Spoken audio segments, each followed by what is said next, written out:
So it's an honor to be the Chogyam Trungpa lecturer for 2016. Now, I never met Trungpa Rinpoche, and my knowledge of him is limited to reading a few books and knowing scores of his students over the years. But even if only seen through a glass, darkly, in the ways he's reflected in print, both by his own hand and those of others, and in the life of others that I have met, he has always seemed to me a unique and compelling figure in the history of Tibetan Buddhism and its encounter with American culture, and in a way that is centrally connected to my subject for the night. My interest in Trungpa Rinpoche is in how he was rooted in a Tibetan past, and yet he spent much of his adult life designing for an American future. Someone who was passionate about the world in all its unique context and specificity, and who in his activities was engaged in fashioning community and worlds, and yet did so with a very conscious sense of difference, of the difference between his own Tibetan world, of his upbringing, and the uncertain American worlds that he tried to inhabit. This impetus to build worlds is richly articulated in Indian Buddhist literature, in the elaborate, wide-ranging cosmological interest of the Abhidharma literature, or the fantastic worlds and communities represented in the tantric mandalas of later centuries of Indian Buddhism. It was perhaps the central concern of Tibetans in the 11th and 12th century during its famed renaissance of Buddhist culture, and during which Tibetan groups all across the plateau fashioned richly elaborated narrative and artistic programs of alternative past and presents and futures for their communities and their lineages. And when I think about it, it particularly brings to mind the 11th century initiatory rituals of a tradition that I've spent my life studying, called the Dzogchen Nyingtik, or the Great Perfection. And in this, they talk about initiation not in the traditional vocabulary of empowerments, but rather in the language of introductions. And in these introductions, one is told, place a crystal over your eye. And as you have that crystal in front of your eye, you look at various things, statues of Buddhas, companions dressed in wrathful bone ornaments, items evocative of different visual phenomena that you experience in meditation. And I thought for a long time, what's with the crystals? Why do you put a crystal on your eye? Why don't you just look at the statue? You see it a lot more clearly. And I came to wonder if the necessity of looking through the crystal was perhaps the necessity for Tibetans in this time of looking through and at Buddhism through the warping and clarifying crystalline perspective of glacial Tibet herself, and placing the ultimate value on what visions emerge in that translucent interior, far removed from the steamy plains of India where Buddhism first emerged. As Buddhas step in and out of the space of these crystals, perhaps they enter the alchemical process of cultural transformation, both seen and altered, and they reemerge in a distinctively Tibetan fashion. Cultural assimilation is not only a corrosive force that wears away at the soul of Buddhism, but can reflect a wisdom of difference, an embrace of the changing context of our lives, individually and collectively, and the need to constantly fashion a lived world out of those contexts in all their profundities. And so to me, Trungpa Rinpoche appears to have been someone who was committed to this kind of wisdom of difference, and thus drawn to the project of building an American world in all its messy and potentially enlightening details. Now, my own context for many years, in addition to living in Tibet, is that in 1992 I took a professorship at the University of Virginia, and here you see our founding father, Thomas Jefferson, the original grounds that he built, and the dome room, the center of enlightenment, French enlightenment, at the University of Virginia. And he designed the University of Virginia as a contemplative university. He stated his hopes and aspirations for this community of knowledge on December of 1820 thus: "This institution of my native state, the hobby of my old age, will be based on the illimitable freedom of the human mind to explore and to expose every subject susceptible of its contemplation.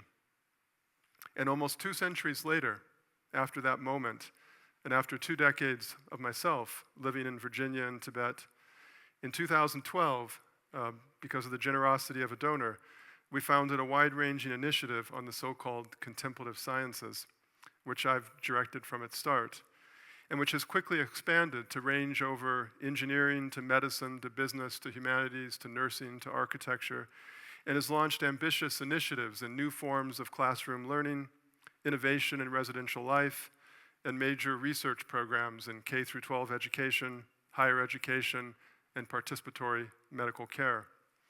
Now, as part of this, I found myself returning to my old haunts in Tibetan culture and Buddhist contemplation with a whole host of new questions. How does one identify the true character of a contemplative practice? What is the significance of context for understanding contemplation? How does culture relate to contemplation? How does one learn contemplation? What's the relationship between procedural instructions, oral guidance, art, narrative, emulation, context, and all the other ways that contemplation is disseminated? How does contemplation relate to the academy? And finally, and especially for this talk, what's the utility and relationship between the humanities and the sciences in understanding contemplation and perhaps in adapting and transforming it? Now, sorry, that was the wrong slide switch. So that's the Contemplative Science Center. And as I puzzled over these questions, I began working on a definitional project towards thinking about Tibetan Buddhist contemplation in all its variety, such as this 12-fold typology that I've been working at of Tibetan Buddhist meditation. And as I traced the contours of the dizzyingly varied forms of Tibetan Buddhist contemplation, I kept returning back to this challenge of context, the context in ancient Buddhist literature and lived practices in contemporary hermitages, and the present and future context relevant to its possible adaptation in new and unexpected settings, in a university, an elementary school, a clinic, an entrepreneurship incubation, designs of the built environment, or biophilic initiatives thinking about the natural environment and our exposure to it. Now, people often think that Buddhism is about simplicity, the simplicity of an ascetic life, the simplicity of being mindful in the moment, of meditation on emptiness, of pure awareness, and certainly there is a truth to that. And the Tibetan tantric literature is littered with references to simplicity, the non-elaborate, the non-discursive, the singular, and the like. But there is also an equally strong concern in the literature for complexity. I don't think anybody would accuse these of being simple. And I think at times scientists and Buddhist practitioners alike suspect that humanists like myself have an irrational postmodern obsession with wallowing in complexity beyond all limits and all sense, especially the kinds of complexities that are inflected within and through language. And that certainly may be the case. But if we do, it's an obsession that Buddhism shared in its very origins. It is an ancient Buddhist truth and commitment to complexity, which ultimately manifest in the evocation of two sides. There's a Buddhist diagnosis of what's wrong with the world in complex interwoven processes of causality, which get called interdependent origination, reflected here in the wheel of life. And there's a Buddhist vision of what might be right about the world and our being, which in later sources gets expressed as an equally complex magical web of emanation, shown in the image to my left. The teaching of emptiness in Buddhism sits at the intersection of these two visions of complexity, as a way of talking about the impossible complexity of our own being individually and collectively, and the worlds of complexity in which we are inextricably embedded. Each thing in the world, a person, a discourse, a table, a thing, has constitutive threads that trail off into this impossible complexity. And contemplation is absolutely no exception, with endless numbers of constituent threads for each practice in each experience that escape the scope of our human understanding, scientific, humanistic, or religious. Now, of course, humanists and scientists both share this Buddhist concern for complexity, but the respective pathways diverge dramatically. Scientists are most typically driven by the normative imperative to analytically understand how a phenomena varies systematically at the quantified level. And in this context, complexity becomes exponentially burdensome. Humanists, freed from the experimental constraints of the scientific laboratory and motivated by very different concerns, are driven by the rage for elaborating complexity, hermeneutically, historically, ethnographically. There is a wisdom in both of these approaches to complexity, but diverging assumptions and needs creates an epistemological gap that can be fraught with emotions, irritation, and impatience. But this also belies the internal diversity within sciences and within the humanities. In the sciences, we can look to a debate that has raged for years between the nomothetic and the ideographic approaches. The nomothetic approach dominates in the sciences, particularly psychology, with its focus on averaging away individual difference to delineate generally applicable norms about human processes. Individual differences and context are even explicitly labeled often as error.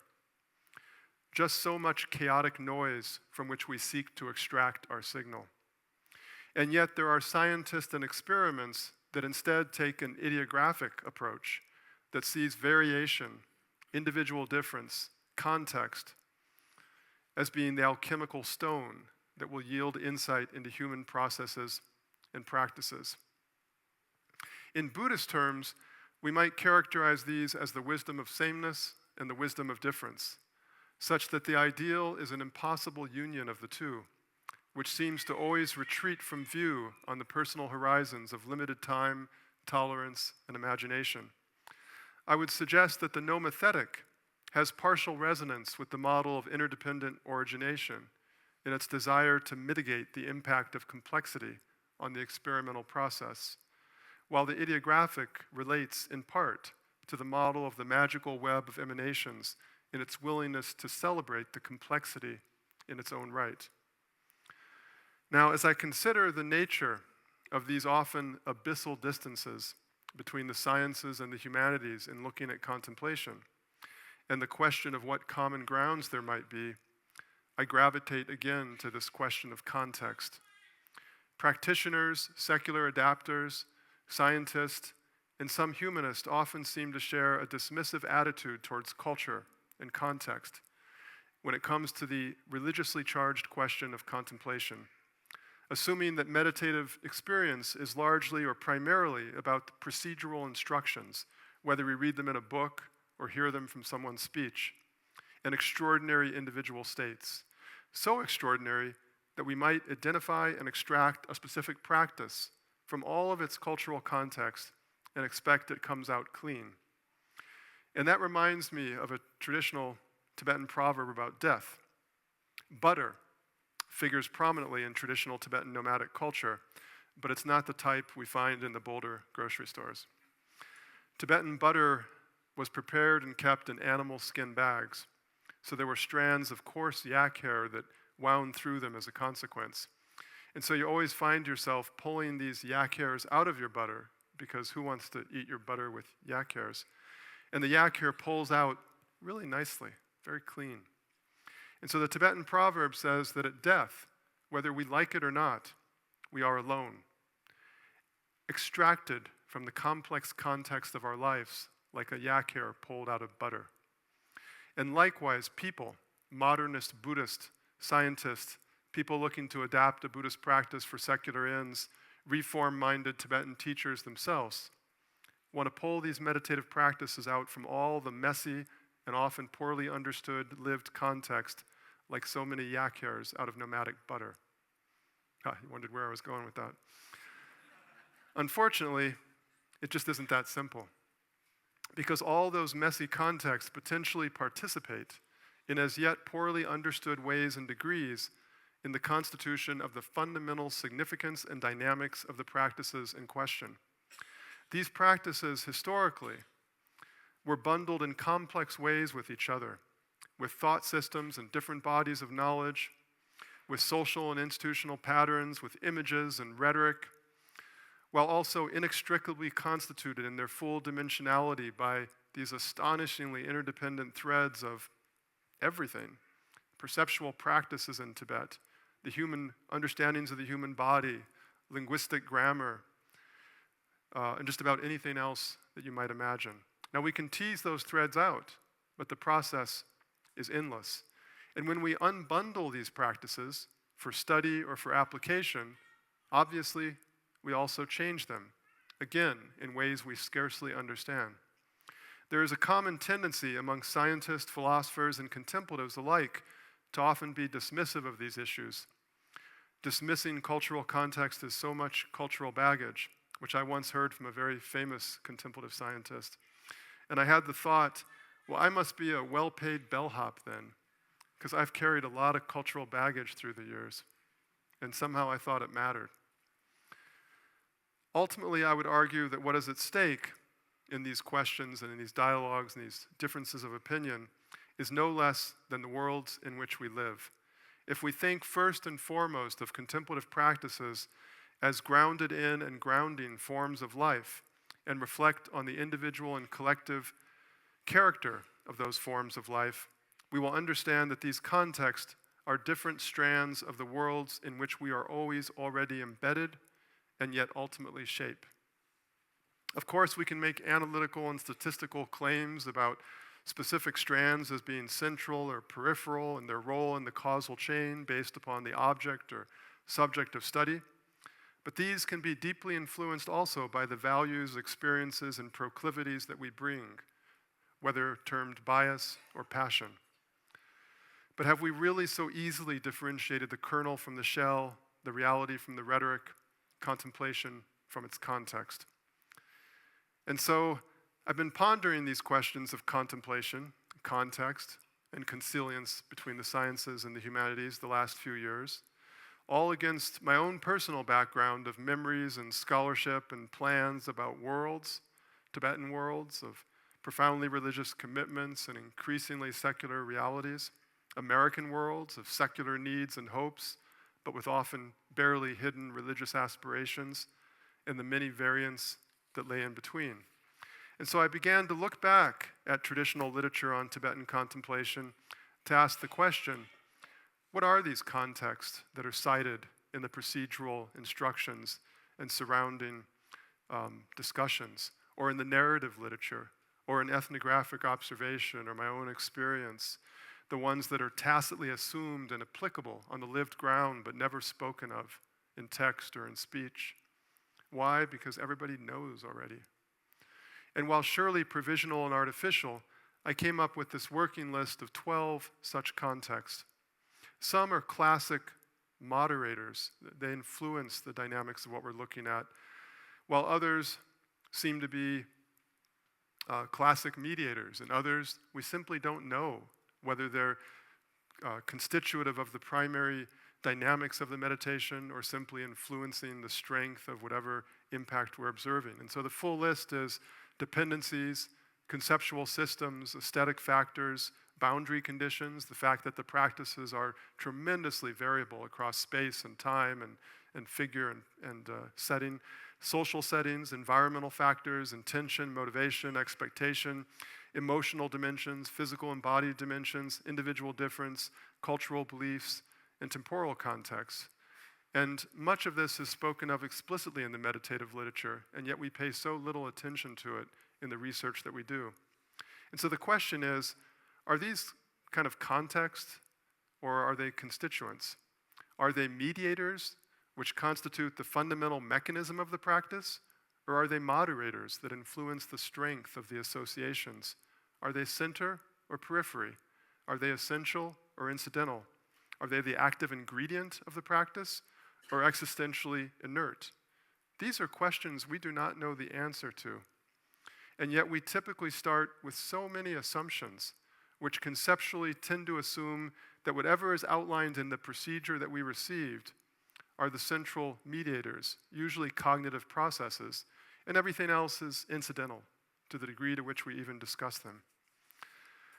So what I'd like to offer today, depending upon my time, is a couple of examples of that list of 12. I can't go through all 12. I'm impossibly long-winded. But I want to go through 2 or 3.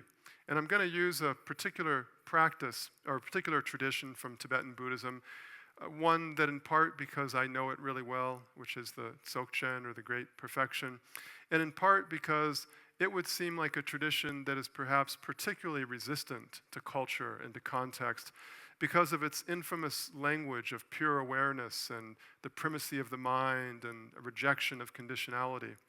As it turns out, in my own opinion, that's completely misleading. So the first one we're going to talk about is dependencies, integrated pathways. And this is what in the Tibetan Buddhist world is most frequently called stages of the path, though the issue goes well beyond that formal body of literature.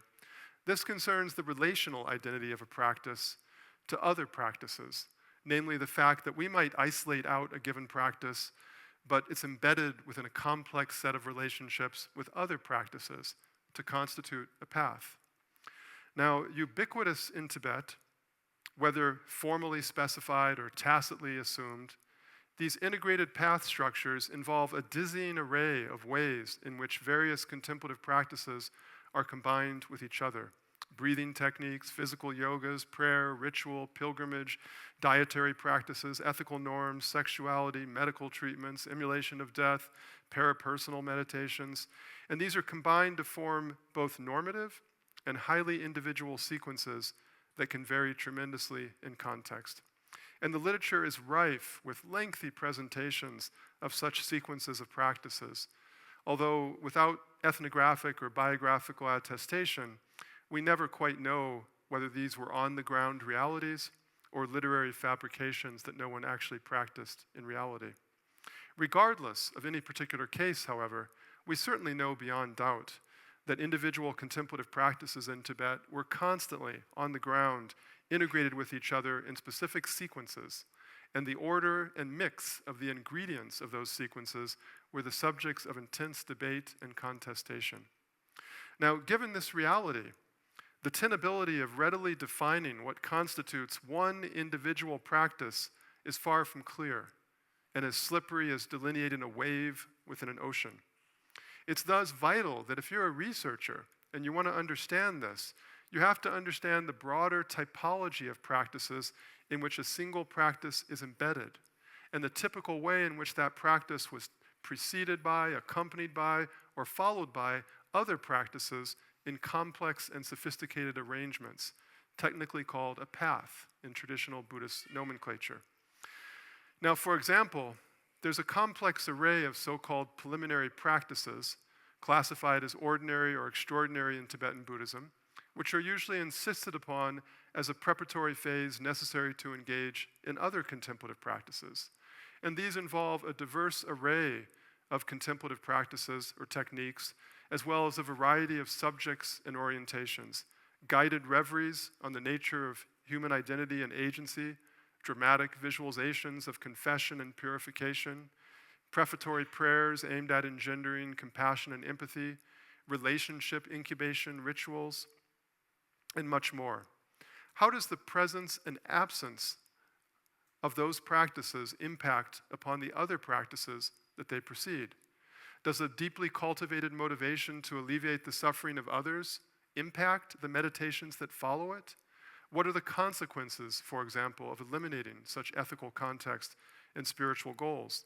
Now, in terms of the Great Perfection tradition, perhaps the most well-known movement in Tibet focused on contemplation of pure awareness, it began historically with an infamous, exclusive focus on pure awareness, even to the extent that formal practice seemed absent or suspect. We read in the text about non-duality, naked experiences beyond words and thought, pure and vivid self-awareness, and the ontological primacy of awareness. And we wonder, and historical Tibetans wondered, whether such traditions were beyond practice altogether. And yet in the 11th century, and you've noticed I love the 11th century, so I always talk about it. In the 11th century, everything changed. And there was an explosion of new contemplative methodologies under that same rubric of the great perfection, drawing upon yogic physical movements, visualization, semantic mindfulness, visionary imagination, dreaming, alchemy, diet, dreaming, and so forth. And from simplicity, we suddenly had complexity. These came to be packaged into these literary orderings of multiple sequences of preliminaries, main practices, concluding practices, which themselves were executed on the ground in retreat environments, though the bridges between such literary presentations and actual practice on the ground is always fraught with uncertainty. Technique-free practices of pure awareness, combined and evoked with powerful poetic reflections, continued to be central to the tradition, but were now packaged under a single rubric called the breakthrough contemplation. And the tradition also now included another contemplation of equal status called the direct transcendence that involved visionary experiences stimulated by the sun, candles, or complete darkness, and using postures, gazes, and other techniques to cultivate a series of visual experiences that became ever more complex, symmetric, and iconic in character, though spontaneous in nature. In addition, there was suddenly a dizzying array of new practices subordinated as preliminaries, backups, enhancements, supports of those two main practices. Dream yogas of the night, alchemy and diet, diverse practices of focused attention, contemplation of naturally occurring sounds like fire, water, earth, the sound of a cuckoo, sexuality, practices of behavior, visualizations of syllables, crazily acting out every impulse that bubbled up to your body, speech, and mind, and much else. And like so many other moments in the history of Tibetan Buddhist contemplation, there was a lot of argument. Do we really need those practices? Do they have to be sequenced in that way? Can I just skip to the main practice? People didn't agree. But what I want to ask here is what happens to a simple cultivation of a state of pure awareness, which continues to be a practice in this new and expanded repertoire, when suddenly it is preceded, accompanied, and followed by a plethora of other practices that just a few decades were dismissed in the same context. These kinds of debates rage throughout the history of Tibetan Buddhism. Must esoteric practices of dramatic visualizations and intensely somatic internal yogas be framed by earlier practices of calming the mind, generating analytical insight, emptiness, and compassion? Must somatic yogas be preceded by the symbolic encoding, intensely mental, and visualization-based practices of performative self-effication of one's identity as a Buddha? Does calm need to be cultivated as a practice, or can we accomplish that in the course of other things, such as deep visualization skill cultivation?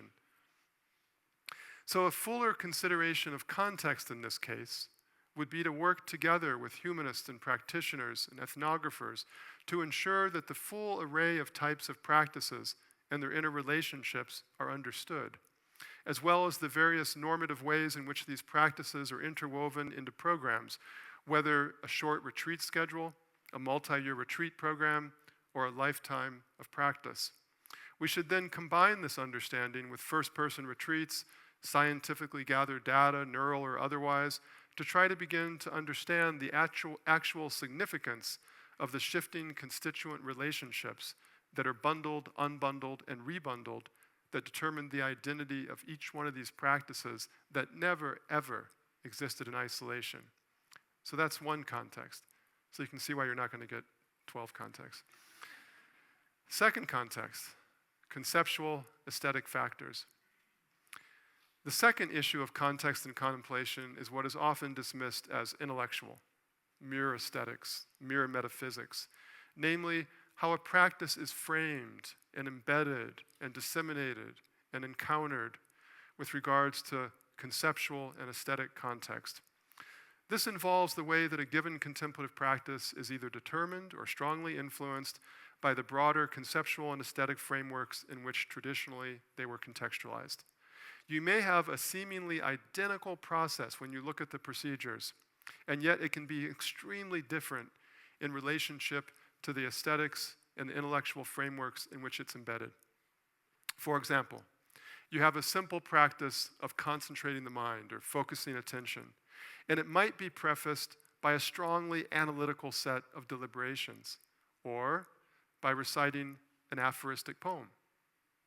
It might take place within two profoundly different philosophical traditions in Tibet that diverged radically on the issues of the nature of the self, the significance of structure and process, human agency, and more. Or there may be very different metaphorical configurations that are deployed around and within the teaching of the practice and even its execution. So when we focus on a practice with insufficient attention to the immediate and broader conceptual and aesthetic context which constitute their character and impact in unknown ways, often dismissing them as cultural baggage, intellectual trivia, so much useless beauty, our assessment will be, I think, misguided.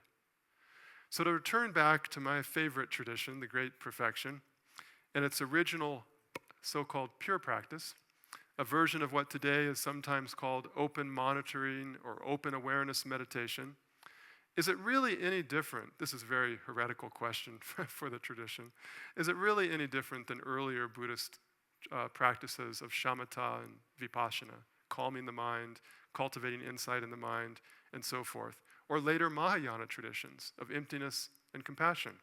Now, if you ask the tradition, like all traditions, they'll claim a stark difference between such great perfection cultivation of pure awareness and these earlier antecedents. But how do we as scholars and researchers who don't have a vested interest in the tradition assess these claims of difference to what can sometimes formally and procedurally look like very similar practices? We can bring instruments, for example, to measure the neuroactivity or physiological processes to bear upon this problem. But that will only yield more data with which to work. And we'd be foolish to assume that consistency in these reports entails that there is no significant difference in the practice's overall impact and significance. That said, surely it's useful to have such data, for example, neuromarkers across these particular variations. But I think we need to look at each one of these practices, not just at the procedural instructions, but at the distinct conceptual, metaphorical, rhetorical, symbolic, narrative, and aesthetic frameworks in which these practices were transmitted, practiced, and embedded in from start to finish. You sit down on a mat in an isolated place. You do a basic exercise of open monitoring or open awareness, or for that matter, focused attention on a specific subject, a candle, a statue, your breath. How does what you do before and after shape that event? What about the weeks and months and years of a worldview in which the practitioner is positioned? What does the neurological monitoring of a meditator really tell us? And what does it not tell us? For example, when we focus on these questions, there can be no question that there is an immense difference between calming and insight meditation in pre-BCE northern Indian Buddhist circles and the great perfection contemplations of 11th century Tibet. Dzogchen, on the one hand, is a resolutely post-tantric tradition. It comes after all of esoteric Buddhism, which it severely critiques, and yet is in profound dialogue with esoteric Buddhism's agenda of transformation, complex ritualism, forceful contemplative techniques, and interior mastery of physiological processes. In addition, the great perfection symbolic space and its conceptual framework is focused on naturalism. External spaces, vast stretching spaces, nomadic imagery with little linked lambs which are herded into visionary pins across the immense stretches of the Tibetan sky, and an anti-agrarian and anti-constructionism rhetoric. And all this is against the background of a broad familiarity with the most normative esoteric practice in Tibet, deity yoga, with its central dictate of semantic mindfulness that yokes the perceptual details of these divine images with specific Buddhist philosophical, ethical, and cosmological principles. There's also the issue of the primacy of consciousness, of the ontological priority of pure awareness for which the great perfection is so famous. The literature foregrounds mind as such and awareness and makes a sustained argument for its generative function in all aspects of human existence and beyond. Pure awareness is the driving force in embryology, surprise, thanatology, cosmology, cosmogony, eschatology, psychology, physiology, and epistemology. This pronounced reorientation is toward a model of divine creativity, a Gnostic philosophical position that infuses every aspect of its contemplation.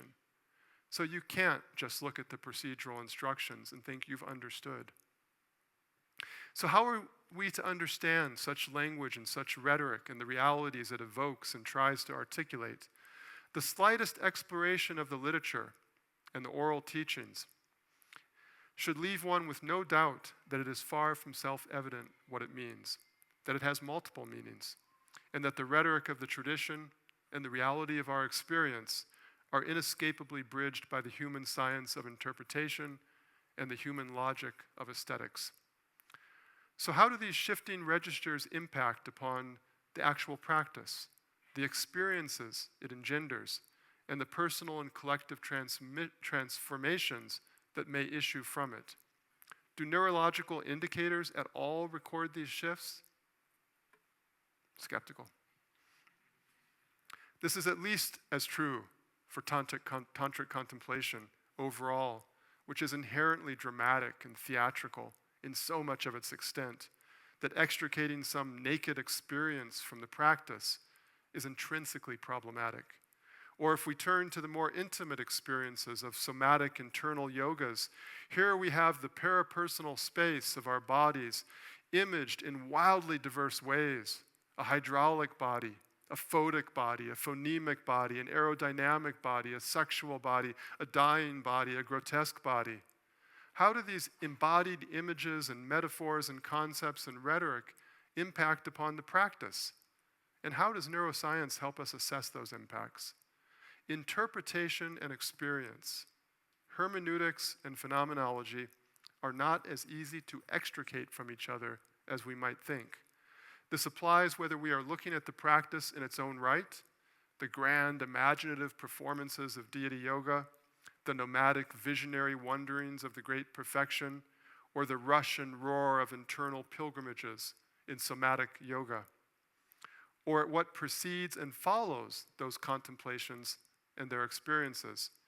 After all, even if we have a simple contemplative session of what we might understand to be a non-conceptual pure awareness, we live in the dynamic human complexity of the spaces that precede and follow it.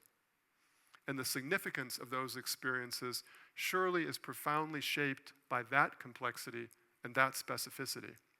We still err repeatedly in our age-old desire to separate the secular and the profane, the trivial and the profound, the cultural from the universal, the samsaric from the nirvanic, though it is far from clear that we are not cheapening both sides in the calculus upon which we rely to do so.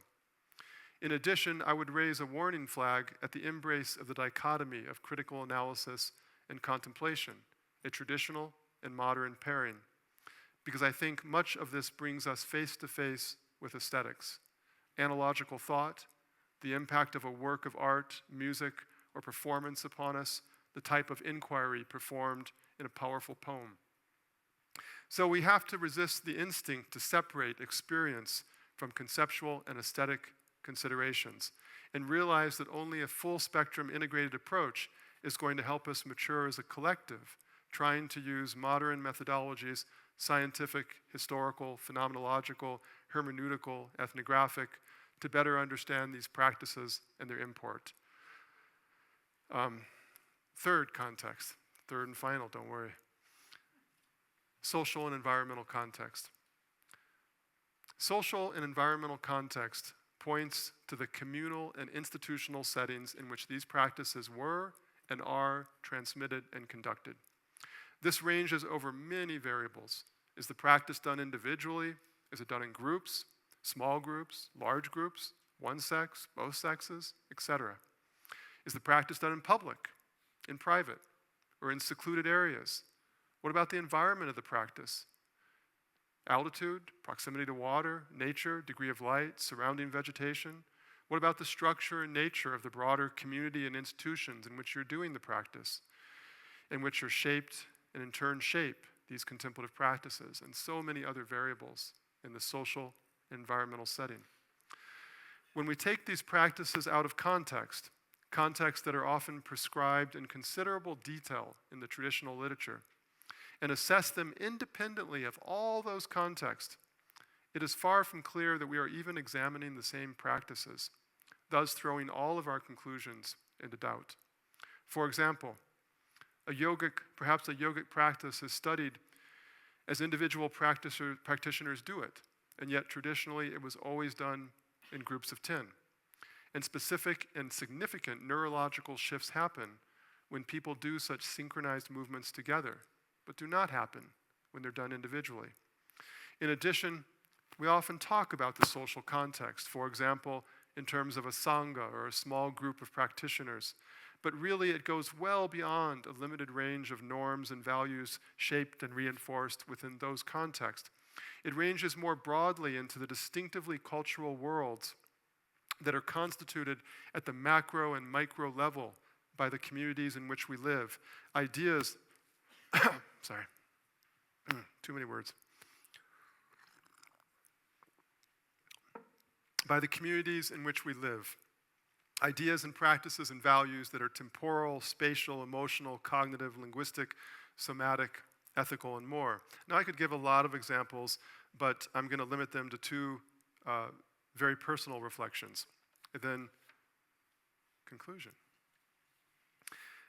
All of this relates to transmission from the past to the present, from religious communities to secular societies, from Tibet to America, from the present to the future. Lineage is an age-old concern for Tibetans. We see deep concerns about the fragility of continuity, about the entropy of time, about the ravages of distance for such a small number of people across such an immense, treacherous terrain on the Tibetan plateau with so many forces of disruption, human and inhuman alike. And thus we hear throughout the history of Tibetan Buddhism of adulteration, corruption, breaking, vanishing of lineage and transmissions. Is transience or impermanence only a danger, or is it also an opportunity? Is temporality a force we must guard against for fragile transmissions, or is it an empowering force enabling innovation and adaptation? At times it seems the choice is between decay and preservation, but there is also the vitality of a transmission in transformation. We often think of traditions at stake in these lineages in terms of discrete things. There's a text, there's a ritual, there's a meditative practice, there's an ethical system. But they are grounded in and grounding ways of life which are incarnated in all of these forms and beyond in narratives and art and lived lives on the ground.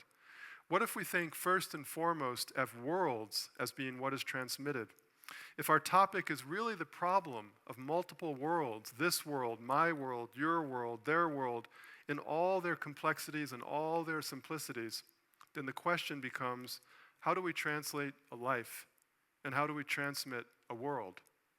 And an example is one of my own teachers, the life and times of Khenpo Jigme Punsok, a famous 20th century Tibetan contemplative visionary and organizer, whose activities in post-cultural revolution Tibet gave rise to the largest monastery in the history of Tibet. And I remember when I first heard of him in southern India in the 1980s, he was this mysterious figure that was revealing treasures out of the sky with contemplative content and working miracles up in eastern Tibet. And when I came to know him, when I came to live in his community, read his literature, talk to his followers, write his life story, I began to see that what was the most transformative value in his revelations was how he contributed to the reanimation of a lived Tibetan world, how he bound together profoundly unsettled generations back to a uniquely Tibetan matrix of space and time and agency and values. The Cultural Revolution in Tibet had devastated the transmission of that world. It had left Tibetans unmoored and adrift in an amorphous world where places lacked Tibetan names and practices and associations. Time no longer resonated with Tibetan figures and memories and festivals and meaning. The pantheon of agents were full of new, threatening, unknown figures, divested of the intimacy of shared values and relations.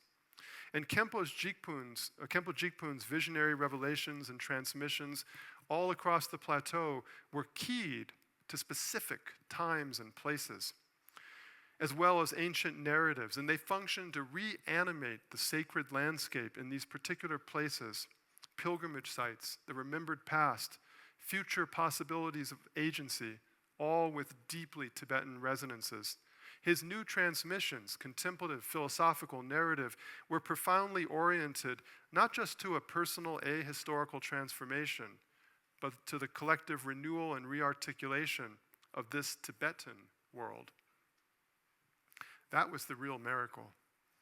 And then there is here and now in the United States, where I and I think most of you live and work.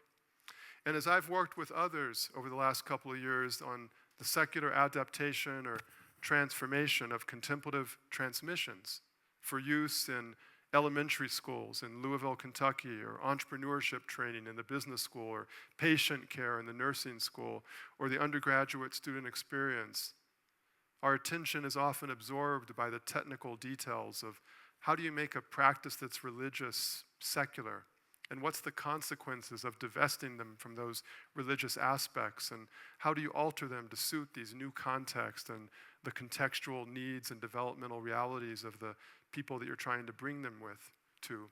And this is by no means a trivial process. That's why it absorbs our attention.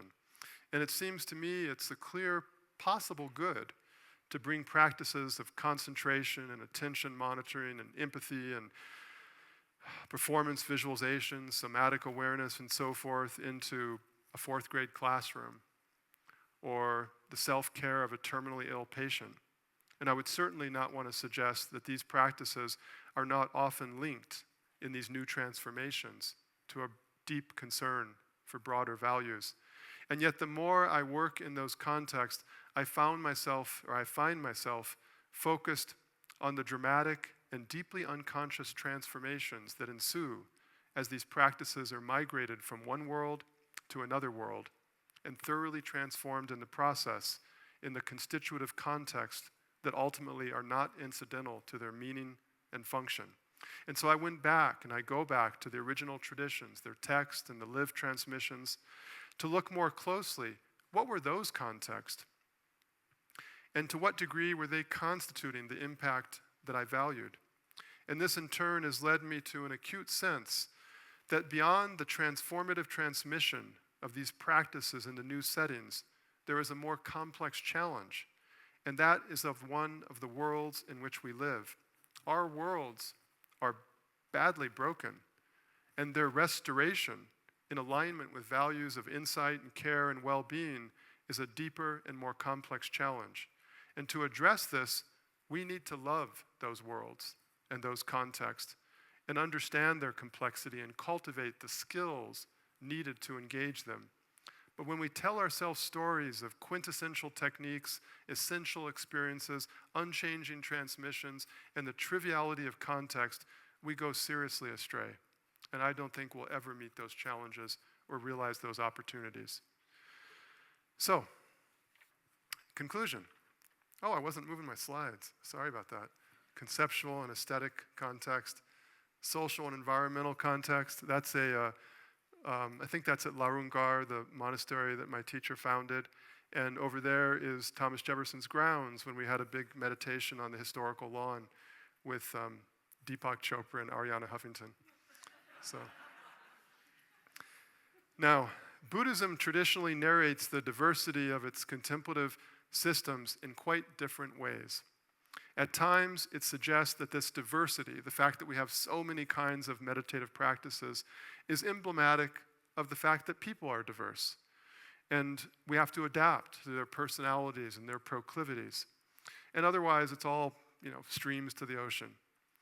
But just as persistently, there's a habit of ranking practices, ranking philosophies, which partially classifies them by their divergent outcomes. And in the long history of Buddhist contemplation in Tibet, it must be said that the greatest of masters are often marked by profound disagreements, and that these are not simply sectarian, not simply egotistical, and not simply academic in character. The contemplative traditions, I would argue, are characterized by difference as much as they are by sameness. They do not represent a consistent, uniform, and convergent body of singular wisdom, but rather they reflect different visions of human possibilities and destinations, human values and inquiry, human self and community. They reflect a complex range full of passions, struggles, hopes, intellectual models, experiences, inquiry, and experimentation. Contemplation is not experiential simplicity, the thought's complexity. In this process, we must not lose sight of the human element. Psychologically, some of us are complexity tolerant, and others long for the simplicity of normativity. And it is not surprising that this also manifests in our intellectual proclivities and practices, though we should not confuse them for truth and righteousness. Epistemologically, we, individually as people and collectively as disciplines, lack sufficient knowledge to adequately understand these practices in their constituents, much less in their complex context or moderators. And these epistemological lacunae most typically pass into our intellectual efforts without comment or awareness. The traditional tantric image of a divine collective and world is a mandala, as you see 6 different variants behind or to the side of me. And yet mandalas diverge considerably, as you can see, in terms of being characterized by peace or fury, the identity of their inhabitants, the architecture of their residents, the narratives of their lives, the ideologies of their cultures, and the different visions of the nature of center, periphery, and the relationships between them. Contemplative traditions, like all human traditions, are ongoing processes of transformation. They are not fragile products transmitted with protections against entropy. And translation into new context is a perpetual responsibility, not a special event happening in a once-in-an-epoch transmission across distant borders. Transmission is about tradition, which both constrains and enables, and the transformations that measure its vitality. Traditions begin and end with the creation, articulation, sustenance, transformation, and decline of worlds, namely messy, complex, splendid, interwoven webs of so-called context. In this regards, I might suggest that the traditional references to wordless transmissions could also be understood in relationship to embodied knowledge and the tacit understanding of worlds that comes for those who share the lives and worlds of their teachers and their brethren on an extended basis. So I would suggest that the translation involved in bringing contemplation from Tibet to America, from the past to the future, will never be a literal translation. It will not be the type that textually involves immense philological knowledge and mastery of every little word and carrying it or dragging it into the target language, but rather it will be an inspired translation, one that is rooted as much in the future it reaches out to and its specificity as in the past from which it flows. And this type of translation that is called for when we encounter and imagine forms of life, not just transcendental experiences and procedural instructions. And hence my link back to what I understood, even if through a mirror darkly, of Trungpa Rinpoche's life. These differing worlds have overarching norms that are broadly applicable, but they're also driven by variability and individual difference. So we need the wisdom of sameness, and we need the wisdom of difference to understand these constantly evolving realities. The traditional Buddhist notion of pure vision, then, is that those worlds, these worlds, are the real concern of Buddhism, and that contemplation and study must ultimately find the profundity we seek in our daily experience and realities, and understand and redeem the shared worlds in which we live in all of their messy complexities and all of their pristine simplicities. Thank you.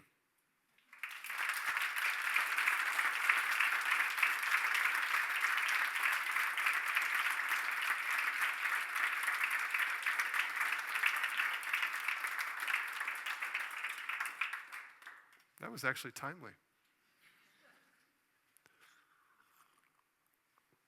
So I can take questions, comments, insults, suggestions, even praise is okay. Poetry, music.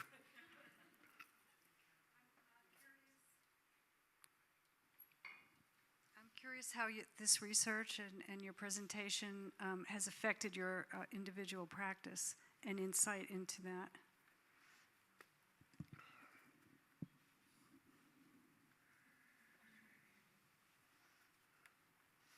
Yeah, my mind went back to before all that research. I would say that my understanding of the practices that I learned in the tradition were profoundly impacted by the lives of the teachers from whom I learned them. And that really shaped my understanding of those as much as the text that I studied. And that has to do with, like, for example, Khenpo Jigpun and kind of the life that he led, but also so many other teachers who I wasn't necessarily noticing it, but just tacitly it flooded into me. And more as I understood those practices and why they were like this, and if you really study the literature, there's so many ways you can do it all. And so to pick and choose my pathway through that was very affected by those lives. In terms of the last 4 years or so, when I've been involved much more heavily with this kind of interdisciplinary research and so forth, and thinking about this design process by which you have assemble this team of people, practitioners and teachers and ethnographers and scientists and humanists, and try to understand these traditions, and then try to think in a really nuanced way, how am I going to design for patients in lupus patients?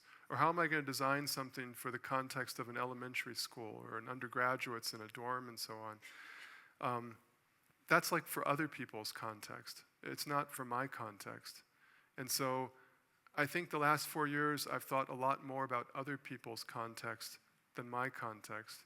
And I think the thing that I've learned is actually not so much like, oh, I should do this practice that way or this way for myself, but rather a tremendous lesson in the need to not objectify others and not be insensitive to the profundity of their details and their context and their experience. And that, for the last 4 years, has really been a gift to better understand and recognize the way that I was objectifying people and still ignoring the very divergent context of their lives. And so I think by trying to figure out how to adapt these practices, it forced me to better imagine and understand the messy realities of others, people other than me. And so that's been kind of more what I've learned the last 4 years or so. Thank you.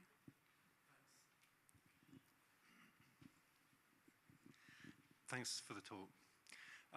My question is about practice as well. Whether the research that you've been doing and all the knowledge that you brought to bear here is as different from the practices, say, as going to shopping and cooking. I mean, or, is it a practice? Is it also part of the practice?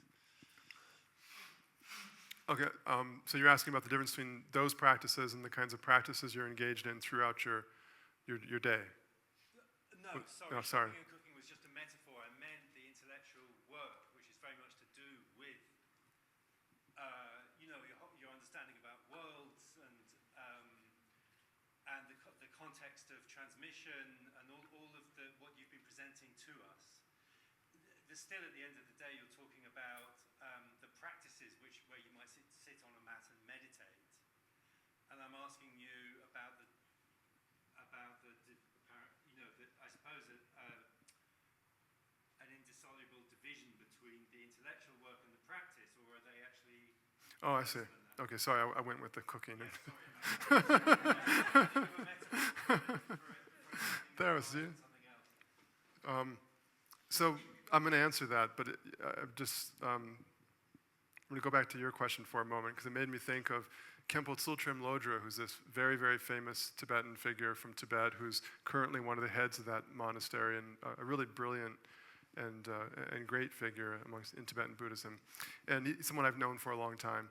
And we had him at Virginia a year and a half ago, and we did this kind of public talk. And I knew he's very interested in the sciences and so forth. And I was trying to get him to answer a question that was a little bit like that. But the way I phrased it, I said, well, listen, what if we do all these studies and we just show beyond the shadow of a doubt that if you take that deity that you've been visualizing as black for 10 centuries, but if you change it and you visualize it as blue, it's really going to have a much greater impact on your student's life. And he was like, next question. Because it's a genuine question, right? I mean, I think that if we really pursue this in a profound way, we should be open to taking that research and actually thinking about the practices that we're engaged in or are found persuasive and consider adapting them in new ways. And that was very hard for him to say, especially it was a public talk being recorded, so has to go back to Tibet and say, I didn't really mean that, trying to make him happy. But so to your question, I mean, that's kind of precisely what I was trying to talk about, which is we get very focused on this is the practice that I'm engaged in, but the person that we are is the person who was exposed to all those things before we sat down on the cushion. And so, again, to go back to a couple examples I gave, if I start a session of just focusing my attention or concentrating my mind and so on, and you do it, and yet I start the practice by reciting one of the great works of philosophical poetry in Tibet, the Chuying Tzu of Longchenpa, which is very commonly done in retreats. You recite that, and then you meditate, and you recite it, and you meditate. And you, on the other hand, go to, let's say, the Lekshe Ningpo of Tsongkhapa, a great work of analytical philosophy, totally different way of thinking about language and really everything under the sun, and you kind of use that to frame your session. Is the session going to be the same? Will the impact on us be the same? Will what we carry forward out of this session, which is what really in the end matters, is that going to be the same or altered? And that differentiation of what in Tibet you call the tun, the meditative session, the formal session that's bounded by a preliminary act of declaring your intention or whatever, and then it has a set of procedures in the middle, and then at the end has a moment of reflection on how do I want to bring this forward. That bounded session, the boundaries are artificial, and the tradition itself tells us this all the time. It says, ultimately, it uses these metaphors like dissolving the difference between day and night and so forth to say, you got to carry it forward. And so carrying it forward also means that it's carried forward before you started the practice. It's not just that you carry it forward, it's you're carried forward. And so all those things matter. And the tradition talks about this all the time. The inspiration, the blessings of the teacher, the importance of the community. If you look at the literature, it talks, where should you go? What kind of place should you go to? What kind of person should you consult with or should you associate with? There's just thousands of pages of this. They cared about these issues. It's not really a heterodox position when you look in the literature. So I think in the end, to go back to a really famous Buddhist maxim, samsara is nirvana, and nirvana is samsara, not the slightest difference. And that means all these things matter. So maybe the contemplation, a big argument in Tibet, analytical contemplation. One faction thinks this is the cat's meow, and the other faction is, what are you talking about? That's like talking about black-white or sour-sweet. Well, we do have sour and sweet soup, but it doesn't make any sense. So that was a big argument. But regardless of that argument, whether you're employing intellectual processes in the meditation itself, the point is that you have a body. You're there. You have a mind. You have emotions. You have memories. It's all impacting on that. And we just don't know without a lot of research. And traditionally, they did a lot of research. They had a lot of care for these details. But they had a lot of differences of opinion, too. So So my request is just, let's stop thinking about extracting all the strands of yak hair from the butter. And let's worry about the butter too. Because we are butter. We are people. We have bodies and minds and relationships. And so now I find so much fascinating. Like in psychology, I have a friend I mentioned the other night who's a neuroscientist. And what he does is he loves shocking people. So he'll bring someone in, and then he'll threaten them with shocks, as well as actually shock them, because otherwise the threat's not real. And he puts the person in the presence of loved ones or ones they don't know. And he tries to see what's the differential when you're in the presence of a loved one or the presence of someone you don't know in terms of how you process this threat and danger and so forth. And what he came up with out of his own studies was the idea that looking at the brain and the way the brain was responding to these things is that our viscerally expressed sense of identity in the brain is constantly changing in characters. And loved ones are included in those parts of the brain that are typically thought of as involved with self-processing because they're part of our identity. We have a distributed identity. We have for 60,000 years as a species, since the birth of language, and it's constantly changing.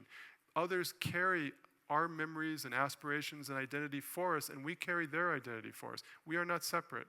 And so all these issues of the community, of the thought systems, of the metaphors, of the feeling while you're sitting in the session, on your air, the humidity, all these things have an impact. The field of biophilia, a love of nature and architecture and elsewhere, that tries to look at how, when we make the built environment, does exposure to natural elements have an impact upon our bodies and minds and well-being and so forth.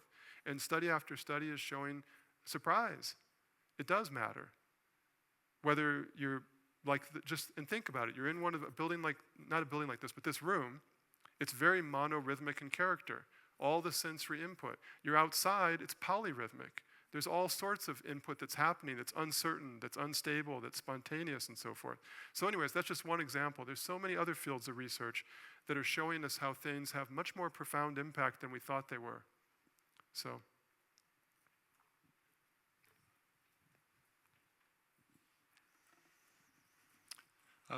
Given all this complexity and trying to benefit the world and classrooms and schools and so forth, and trying to design approaches that will work, and also being mindful of the tendency in this culture to abbreviate everything and to try to fit in as many things as we can in the shortest possible time.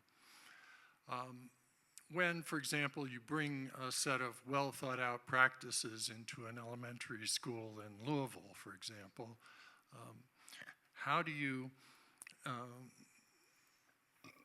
set up a system so that there is a clear beginning, middle, and end, so that you're creating some kind of context for these practices that you've so carefully designed, knowing full well that there are going to be a myriad of other factors that are going to interfere with that. Are we setting ourselves up for a certain amount of disappointment or failure when we enter into these big projects like this? I know you know what I'm talking about. Yeah, well, I'm not going to dare to talk about elementary school classrooms in front of you, so, but I'll shift to a topic on safer ground, which is, it's the same issue, like in undergraduate education and so forth. But here's a couple thoughts about that. In the beginning, the middle, end, this was one of my great epiphanies the last 4 years. Simple epiphanies, which was when I started to look over Tibetan Buddhist practices and ask the question, what is the grammar that binds all these practices together? There was this thing just staring in my mind. In Tibetan Buddhism, it's beginning, middle, and an end. That's the grammar of Tibetan Buddhist meditation. You have a beginning, you have a middle, you have an end. It's formal in character. It's bounded. In retreat, the language for a retreat is a boundary. That's what retreat is in Tibet. And they have boundary stones and all these other boundary words about retreat. But a meditative session is a mini retreat. It's a bounded zone. And so I began to ask myself the question, what constitutes that bounded zone? What's the grammar? What's the lexicon? What are the principles and so forth? And I think it's easy to get fixated. I think we all know people who are contemplative teachers, I'm not going to mention names, but they're some pretty well-known people who are really rigid. Like they can't deal with change. Like they come in the room and it's like, whoa, like this, I could come in here and say, hey, I'm not going to stand like this. You guys aren't going to sit like that. That's not contemplative. Or, it has to be a circle. Why does it have to be a circle? Why can't we have a square? I mean, we're all different, right? There's nothing right about your contemplative practice and your contemplative approach. And I think that is a danger. There's in Bhutan, the famous example of, like, they have meditation is implemented in all the elementary school classrooms, but the people in the Ministry of Education were telling us that often, the meditative moment that was ubiquitous in Bhutanese elementary schools or public school systems was like this: meditate! Oh! And so kids would meditate, And okay, that was a contemplative moment, but so I think, and this is something I learned from you and I think also Tish Jennings alike, which is the importance of teacher training. That it's not just about, here's your procedural game plan to march in Louisville, Kentucky and implement, but you need to cultivate a certain kind of person. And if you don't take care of that, it's probably not going to be that much use. It'll just be flexible, it'll be inflexible, it'll be rigid, it will not be animated by a living, dynamic person who's incarnated the sensibilities that we might call contemplative. And so they'll say, yes, there's a beginning, there's a middle, there's an end, and the students hate it, right? So that's one of the things I learned over the last 5 years from you and from Tish, is just that importance of, you have to train the people. You can't just, the curriculum doesn't exist in isolation. Just like me, I could have read those Dzogchen texts by myself. And sometimes I remember my first great Dzogchen teacher, who I really loved, and really I don't think he ever taught me a single thing about, we read like hundreds of pages, and I'd ask him all these incredibly difficult questions, and he'd go, yeah. And I don't think I resolved a single one of the problems. And yet I learned so much from him, from the way he talked, the way the book was, he couldn't explain those questions, those problems, but the book was a lived reality for him. It wasn't a technocratic process of resolving this problem or that. He would have liked to solve those problems, but they were really hard problems. And so in the same way, whether it's a teacher or it's an entrepreneur or it's someone in a corporate context, we have to take care for the people. And so that's definitely something that I've learned as well. I like to skip people. People are so messy. I had to, I had lots of epiphanies about people. So, and that was one of the recent ones, so thank you for that.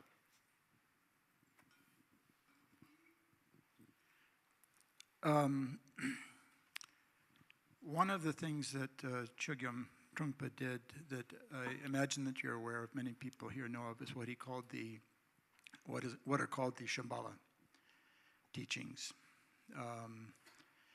Like presented in the book Shambhala, Sacred Path of the Warrior. And I'm thinking about this in terms of when you talked about pulling the yak hair out of the butter, the importance of the butter. There was a conversation that took place between Trungpa Rinpoche and Trungpa Rinpoche years ago about what Trungpa Rinpoche was after in doing this.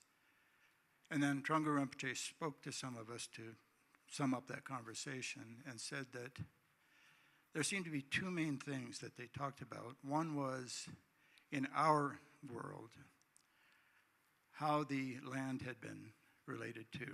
How the what? The land. Land. The earth, the disturbance of our world. And the other, interestingly, was that what was so pervasive in our culture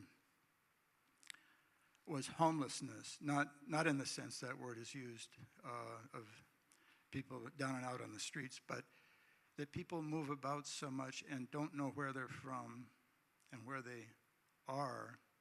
So I guess what I'm getting at there is the importance of what we do about our cultural situation, our butter, that the yak hairs are brought into. And I just wonder what you think about that in terms of how we pay attention to our behavior, our environment, and so on, and the importance of that in this transmission. Yeah, so I think that's precisely what I was trying to get at. I know nothing about Shambhala, I'll just be totally honest. But, I've heard things, and so probably all mixture of stuff in my brain just floating around. But I remember, I think I was talking to Phil probably, and Phil, you were telling me about just some of the daily practices that were done with regards to Shambhala in terms of celebrating certain days and certain ritual elements that accompanied meals and so forth. And that was a long time ago when Phil was in Charlottesville, Virginia. And, that left an impression on me because I thought, I'm definitely not a ritual person. My father is Italian Catholic, and he was totally a ritual person. And so I was like the, Antichrist or something. I was like, no, I'm not going to say grace, and all this kind of stuff. But late in life, of course, I see the incredible value and significance of these types of elements in our individual and collective lives, regardless of our personal sentiments. And that left an impression on me because I thought, well, that's a Buddhist world, whether you like it or not.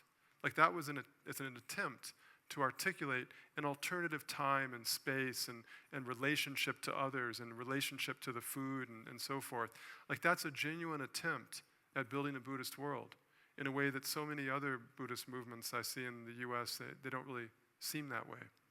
And so in Tibet, when I first spent all those years, looking for the next great master and so on, I was very unobservant about things like that. I was just so focused on my books and my meditations and my teachers. But over time, it began to really impinge upon me the Tibetan world, like to really experience it, to see how do they experience time. And if you think about time, there's values of time, there's practices of time, there's ideas of time, and the same with space, and the same with our relationship to the places, the narratives we associate with place, the values that we hold for certain kinds of geographical features, the practices we engage in with regards to those places, and how we transmit those to our children and others. So that sense of rootedness, of being rooted in a place, in a community, in a time, these are really essential things. And I think contemplative practices can be extraordinarily helpful in that process.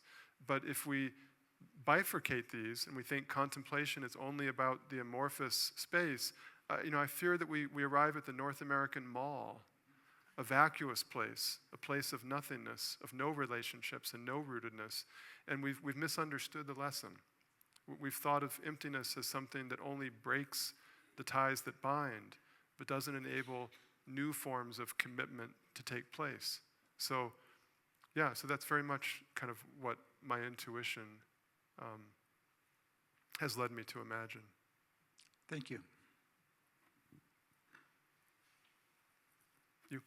Yeah. So I feel like the implication here is that the context that a person lives in or a tradition was developed in has a lot to do with how that tradition is done. So I'm wondering if that means that since each individual human being has lived different experiences in different contexts, that means there is an ideal path for each specific person made up of different practices inspired by that person's specific background. So I guess I'm asking, A, is that true? And B, if it is, how does a person find that for themselves? What practices or what path is perfect for them because of their context? Yeah, that's something I think about a lot, and I've been thinking about it partially in terms of personalized learning and customized learning, this movement towards thinking that learning needs to be as much as possible adaptive and customized with regards to the person in question. And we typically think of those as facilitated by digital processes, so that technology is keeping track of what you're doing, how you're responding, the rate you're learning at, and then it's making choices and adjustments for what's happening. So I think in terms of contemplative practices in the same way. How do we create an environment where not everybody's being forced to regulate to some norm that may or may not make sense for them, and yet in a large institutional setting where it has to scale, you can't just go and have individual programs for every single person. How do you create a sense of tolerance and even enthusiastic embrace of allowing people to take these in their own direction, to make that a matter of conscious awareness?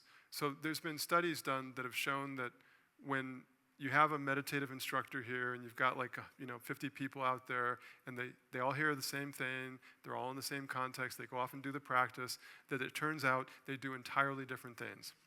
So whether you like it or not, they are customizing the meditation.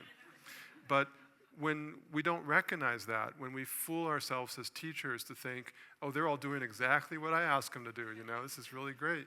And instead you thematize that, you celebrate it, you say, listen, this is something that's going to happen, and that's okay. But there's ways it can go wrong as well. It doesn't mean that everything's fine and do whatever you want to, but you point out to them that this is an inevitable and valid process, but there are still things that can go wrong and still help that others can give you. And we're never totally personalized, right? It's a balance. And so just thematizing that, I think, can help a lot. And then thinking about the practices you have people engaged in, some are more amenable to that process and others are not. And so, for example, embracing narration, the inviting people to, as part of a contemplative set of practices, to begin to narrate their lives and make personal associations and so forth. So there's many practices like that. One thing I mentioned last night to a smaller group of people that has bothered me is that as I have gotten involved with these kinds of things, that I felt there was a strong tendency by myself and others to go into a very regulated view of meditation or contemplation, where it was very deliberate, very prefrontal cortex intensive, a lot of what are my values, what are my intentions, and a kind of lot of activities like that. And then we have, more somatic practices, but I've kind of just been trying to struggle with how do we create context in formal learning environments and public school systems and higher education that also invite individuals to take advantage of other forms of knowing, of other forms of organizing their experiences, more spontaneous, and that's where aesthetics is something I think really important for contemplation. Drama, performance, music, art, poetry, because these are places that invite that kind of sense that there's other capacities I have to organize my experience and to express my reality than this heavy mindfulness regulatory environment where I watch what is happening. I notice what is happening. I analytically understand the consequences of what is happening. Now I have taken an inventory of my values. I must realign these things with my values. And now I will deeply integrate them so I'll be more adaptive and resilient in the future with unexpected changes in my context. And those are all good things. But if that's all we're doing, like, my God. So. Thank you. Okay. Questions are easy.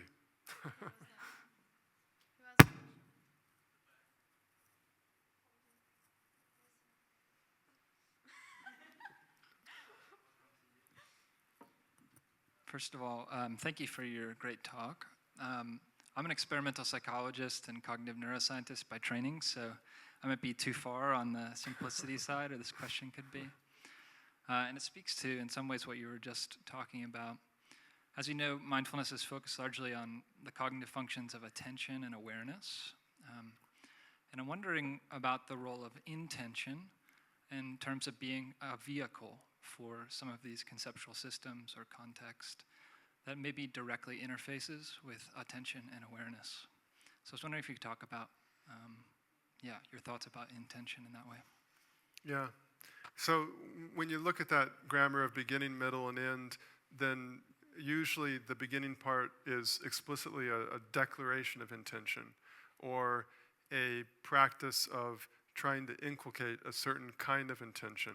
And so, I think of intention as really one of those very important contexts. Whether the intention is something that you tacitly bring to the practice. It's not something that you have to necessarily declare at the beginning of the practice, but rather the whole community, or how you've been exposed to this, or how you've been taught this, or other associations with it. They suggest to you this should be the intention.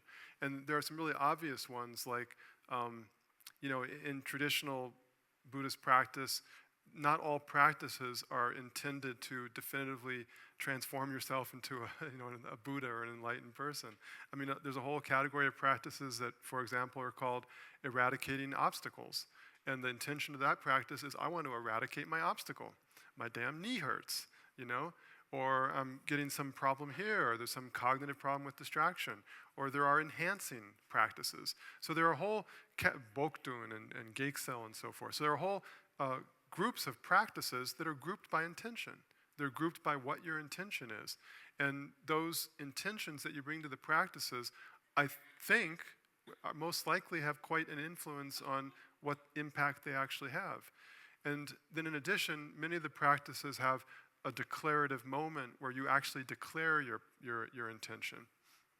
Now, in the University of Virginia, we tend to take that moment of intention and make it much more variable, and instead of like a normative declaration of independence, I will do this, I will become a Buddha for the sake of all living beings, and so forth. And that's where it gets a little prefrontal cortex-y, is we kind of invite them to consider, what is my intention? We don't tell them what their intention is, but we'd say, we just want you to reflect on what it is, or bring an intention to the practice. And then at the end of the practice, to revisit that intention, consider the experiences that you were monitoring over the course of the practice, and consider what might be your intention going forward. How do you want to carry this into the practice? And I don't have any idea how those actually relate, but I think that's what we should be looking at. We should be looking at how those might be affecting the quality of awareness or attention that you're cultivating in those practices. And so I'll give you one project that I was involved with, which was museum tours. And that was a project where a famous museum in DC asked us to help with contemplative museum tours. And at first I thought, I don't really know what contemplative museum tours are like. I mean, I hardly even know what I'm supposed to do in a museum. And so they had three particular works of art they wanted us to focus on. One was the Boating Party, very famous painting. The other was a Rothko room, a classic Rothko room. And the third was a room of beeswax, made of beeswax by a German artist. And so I thought a lot about it, and I helped them come up with a kind of game plan for how you might do this. And I thought, well, when I usually go to a museum, it's a very transactional experience, Like I walk in the door, I go get my ticket, I wander through the next door, then I go up to and studies have shown what you do is you walk up there, you spend 30 seconds there, 10 seconds here, et cetera, et cetera. So I thought, let's make it more of a bounded, deliberate practice. And so the idea is, they're guided tours, is you walk in and you consider your intention as you walk through that last portal before you enter the gallery space. And as you approach the artwork, you also think, now I'm going to the boating party. I'm going to encounter the boating party. And I've got some thought in mind, some reason that has brought me here. And then when you're looking at the boating party, you bring all your attention to it. And you don't just bring your attention to it, but you also have that metacognitive capacity, and you focus on the fact that my experiences matter. If I feel a twinge in my abdomen, or I remember my mother who's long passed away, or whatever it is, or I experience some little moment of ecstasy when I look at that guy with the hat over there or something, whatever it is, that you monitor those. And then at the end, before you pass away from that painting, you consider, what did just happen? What experiences did I just have? And how might I carry those forward or have some larger relevance? What's my hope? What's my aspiration? What's my intention? So I think that's one of the most obvious contexts that still we tend to be neglectful of. And yet the literature tells us it matters dramatically. And to me, it makes sense that it might matter dramatically. But we don't really know. And I think, to go back to the question about how research values, or how research might be valuable for adjusting people's practices, I think research of different kinds potentially gives us information about two things. First of all, it gives us partial information about how these practices might work, about how they might be having the impact that they're having or not having, whether it's their impact on our physiological processes or our neural activity or whatever it might be. And the other thing they tell us some partial information about is what impact they do have. I mean, do they actually improve students' performance? Do they actually change their health? Do they actually reduce bullying? We should know that, right? We shouldn't just go with anecdotal evidence. Anecdotal evidence is inherently useful and problematic. So I really have a great value for research, even if I get troubled by the ways we go about it right now. I think there's a lot of promise there, but everybody's got to be humble. And I think that's where, if we talk about contemplative sciences, one way would be to really change how we approach the sciences, how we actually do it, not just like now in the classroom we do this. And same way for a university. How do you change the culture? How do you change the organization? And I thought a lot about that as well, where we have this dean of nursing at the University of Virginia, Dory Fontaine, who's this really amazing person. And I watched her a lot in the first couple of years, and I thought, oh, that's inspiring, because she would just say what she was thinking. And I was always regulating, always regulating. And I thought, I'm just going to stop regulating in certain contexts and just be very declarative of why I'm here and what I care about. And that was not something I was doing. And I think that's a cultural change, that the more people do it, the more the academy becomes a place where people are approaching meetings, encounters, classes, research, and they're sharing with each other why they are here and what they hope to gain. And I think that potentially has a transformative impact. Or last thought I'll give you is we have these things called Jeffersonian dinners, which we do at the University of Virginia. Theoretically, it was what Jefferson did back in the day in Monticello. But the idea is to just take a dining experience and make it a contemplative practice. And I've hosted tons of these over the last 4 years. And usually when we have people come, we go to some restaurant, and it's like, you can hardly hear the person next to you, much less have a larger encounter. And so these are usually done in extremely quiet places. We often do them in Jefferson's original buildings in the dining rooms. And we start off by giving people a question that asks them to reflect on their personal experience about some broader intellectual topic. And then we go around and they quickly share those associations, which tends to reveal something about who they are and where they are right now. And then we have a discussion where you're forbidden to talk to your neighbor and you have to talk to the table. And then at the end, everybody's got to go around again and kind of disclose something that impacted them during that discussion that they want to carry away. It may sound stupid. It's the kind of stuff as a child I would have run screaming from, No, not Grace again. I want to watch television. But in my mind, they've often been really transformative, taken inconsequential, transactional meals and turned them into something where people were left with a really deep sense of each other's humanity. So that's a cultural change. Anyways, thank you so much tonight. It's fun.